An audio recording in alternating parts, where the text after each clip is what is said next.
TDP అధినేత చంద్రబాబు నాయుడు బీసీల ద్రోహి అని పెనుగొండ ఎమ్మెల్యే మాజీ మంత్రి అనంతపురం పార్లమెంట్ సమన్వయకర్త శంకర్ నారాయణ టీడీపీ అధినేత చంద్రబాబుపై మండిపడ్డారు. ఈ మేరకు అనంతపురం నగరంలోని వైఎస్ఆర్సీపీ పార్టీ కార్యాలయంలో విలేకరుల సమావేశం నిర్వహించి మాట్లాడారు. జయహో బీసీ పేరుతో చంద్రబాబు అబద్దాలు చెబుతున్నారని మండిపడ్డారు. ఎన్నికల సమయంలో మాత్రమే బీసీలు చంద్రబాబుకు గుర్తు వస్తారన్నారు. 14 ఏళ్లగా చంద్రబాబు ముఖ్యమంత్రిగా ఉన్నప్పుడు బీసీలను ఓటు బ్యాంకుగా వాడుకున్నారన్నారు. ముఖ్యమంత్రి వైఎస్ జగన్మోహన్ రెడ్డి బీసీలను గుర్తించి ఎంతో మందికి రాజకీయ ప్రాధాన్యత కల్పించారని ఈ కార్యక్రమంలో పాల్గొన్నవారు మాజీ ADCC bank chairman Pamidi Veeranjaneyulu, BC Rayalaseema incharge Ramesh Goud, YSR Congress నేతలు తదితరులు పాల్గొన్నారు.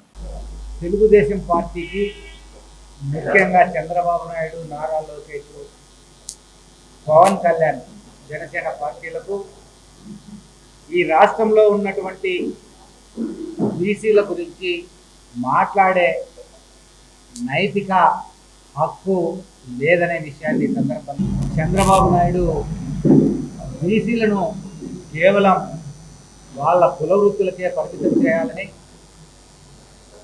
అనుకున్నటువంటి వ్యక్తి, ఆ విధంగా ప్రయాణం చేసిన వ్యక్తి చంద్రబాబు నాయుడు.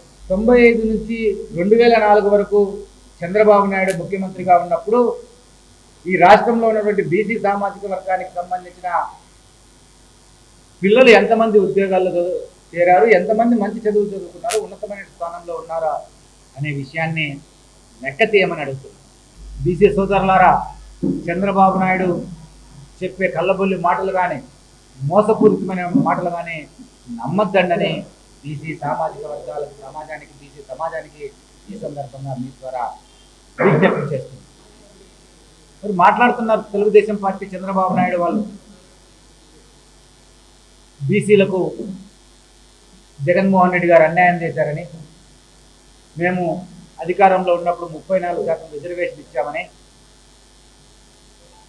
ఇలాంటి కళ్ళబొల్లి మాటలు మాట్లాడుతున్నారు. ఆదరణ లేదని, బీసీ సప్లాన్ లేదని ఇవన్నీ మాట్లాడుతున్నారు. ఈరోజు జగన్మోహన్ రెడ్డి గారు వైఎస్ఆర్ కాంగ్రెస్ పార్టీ ప్రభుత్వంలో దాదాపు 38% పైగా స్థానిక సంస్థల్లో కానీ, మరి అలాగే 40% పైగా క్యాబినెట్లో కానీ, వివిధ కార్పొరేషన్ల చైర్మన్లకు సంబంధించిన పదవుల్లో 50% పైగా ఈరోజు బీసీ సామాజిక వర్గాల వారికి అవకాశం కల్పించి రాజ్యాధికారాన్ని కల్పించిన వ్యక్తి జగన్మోహన్ రెడ్డి గారు. మరి ఈ ప్రభుత్వాన్ని, జగన్మోహన్ రెడ్డి గారిని విమర్శించే అర్హత స్థాయి మీది కాదని కూడా ఈ సందర్భంగా తెలియజేస్తుంది. 2019 ఎన్నికల్లో బీసీ సామాజిక వర్గాలకు సంబంధించిన ఈ రాష్ట్రంలో ఉన్నటువంటి ప్రజలందరూ కూడా జగన్మోహన్ రెడ్డి గారి వైపు ఉంటుంది. బీసీ సోదరులారా, జాగ్రత్తగా గమనించండి. ఆయన చేసిన మోసాలు, ఆయన చేసిన కుట్రలు, ఆయన మన సమాజానికి, బీసీ సమాజానికి చేసినటువంటి మోసాన్ని గమనించండి. ఆయన కళ్ళుబొల్లి మాటలకు మీరు మోసపోవద్దని కూడా ఈ సందర్భంగా విజ్ఞప్తి.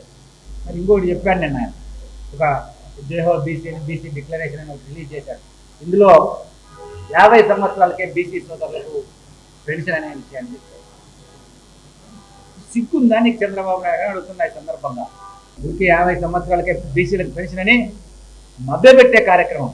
బీసీలలో ఎవరెవరికి, ఏ కులాల వారికి 159 కులాలు బీసీ సామాజిక వర్గాలు ఉన్నాయి. మరి 159 కులాల్లో ఎవరెవరికి 50 సంవత్సరాలు పెన్షన్ ఇస్తావో చెప్పు. నీవు కానీ, నీ పార్టీలో ఉన్నటువంటి మాజీ మంత్రులు కానీ ఎవరైనా రండి, నేను సిద్ధం.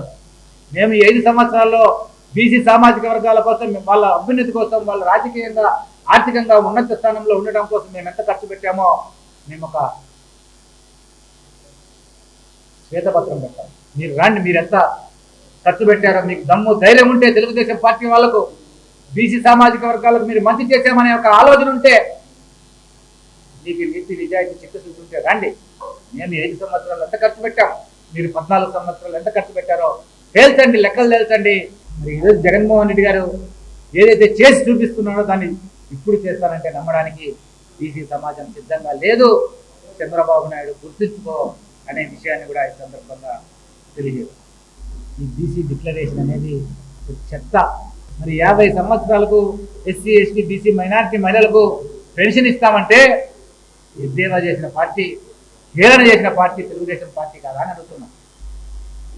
ఈరోజు మరలా వెనుకబడిన కులాలను మోసం చేయాలని, వారిలో ఉన్నటువంటి అమాయకత్వాన్ని క్యాష్ చేసుకోవాలని, వారిలో ఉన్నటువంటి పేదతనాన్ని క్యాష్ చేసుకోవాలనే ఒక ఆలోచన తప్ప పేద ప్రజలకు, బీసీ సామాజిక వర్గాలకు న్యాయం చేయాలనే తపన చంద్రబాబు నాయుడు కానీ పవన్ కళ్యాణ్ కానీ లేదని ఈ సందర్భంగా మీ ద్వారా బీసీ సామాజిక వర్గాల వారికి అందరికీ కూడా తెలియజేస్తారు.